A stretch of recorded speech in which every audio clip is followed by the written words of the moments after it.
बिस्मिल्लाहिर्रहमानिर्रहीम। अस्सलाम वालेकुम। वेलकम टू माय चैनल दावत इस्लाम। मैं हूं आपका दोस्त शफकत अली ऑफिशियल।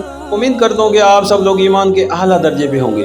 सूरह हूद की आयत नंबर 55 का तर्जुमा, तुम सब के सब मिलकर मेरे खिलाफ अपनी करनी में कसर न उठा रखो और मुझे जरा मोहलत न दो।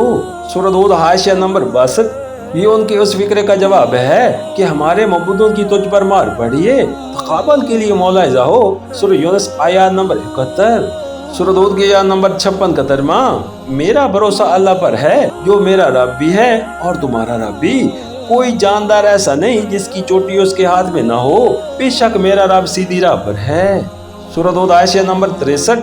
यानी वो जो कुछ करता है सही करता है, उसका हर काम सीधा है, उसके अंधेर नगरी नहीं है, बल्कि वो सरासर हक और अदल के साथ खुदाई कर रहा है। ये किसी तरह मुमकिन नहीं है कि तुम गुमराह बदकार हो और फिर फलाह पाओ, और मैं रास्तबाज व नेककार हूँ और फिर टोटे में रहूं। सूरह हूद के आयत नंबर 57 का तर्जुमा, अगर तुम मुंह फेरते हो तो फेर लो। जो पैगाम देकर मैं तुम्हारे पास भेजा गया था वो मैं तुमको पहुंचा चुका हूँ। अब मेरा रब तुम्हारी जगह दूसरी कौम को उठाएगा और तुम उसका कुछ बिगाड़ ना सकोगे। यकीनन मेरा रब हर चीज पर निगरान है। सूरह हूद आयत नंबर 64। ये उनकी उस बात का जवाब है कि हम तुझ पर ईमान लाने वाले नहीं हैं। सूरह हूद के आयत नंबर 58 का तर्जुमा, फिर जब हमारा हुक्म आ गया तो हमने अपनी रहमत से हूद को और उन लोगों को जो उसके साथ ईमान लाए थे निजात दे दी और एक सख्त अजाब से उन्हें बचा लिया।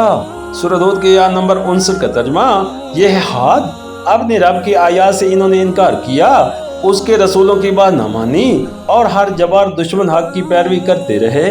सूरह हूद हाशिया नंबर 65। अगरचे उनके पास एक ही रसूल आया था, मगर जिस चीज की तरफ उसने दावत दी थी वो वही एक दावत थी जो हमेशा हर जमाने और हर कौम में खुदा के रसूल पेश करते रहे। इसलिए एक रसूल की बात ना मानने को सारे रसूलों की नाफरमानी करार दिया गया। सूरह हूद के आयत नंबर 60 का तर्जुमा, आखिरकार इस दुनिया में भी इन पर फिटकार पड़ी और क़यामत के रोज भी। सुनो, हाद ने अपने रब से कुफर किया, सुनो दूर फेंक दिए गए हाद, हूद की कौम के लोग।